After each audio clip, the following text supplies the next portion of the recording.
بسم اللہ الرحمن الرحیم۔ السلام علیکم۔ ایک اہم موضوع، کیا غیر مسلم مکہ جا سکتے ہیں؟ یہ ایک اہم سوال ہے کہ جو پوچھا جاتا ہے کہ اس کی کوئی اجازت ہے کہ نہیں۔ تو اگر نہیں ہے تو اس کی وجہ ہم دیکھتے ہیں کہ کیا وجہ ہے کہ وہ مکہ معظمہ میں نہیں جا سکتے۔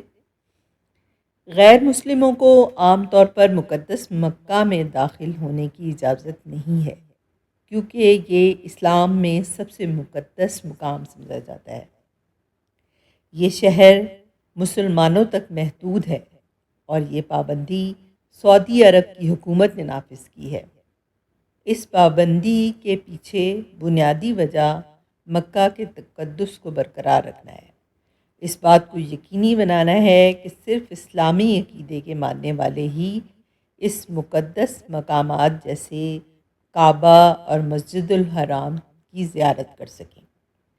تاہم ماضی میں بعض غیر مسلموں کے لیے مستثنیات کی گئی ہیں، جیسے کہ سفارتکار، صحافی اور بعض غیر مسلموں کو مخصوص مقاصد کے لیے خصوصی اجازت دی گئی۔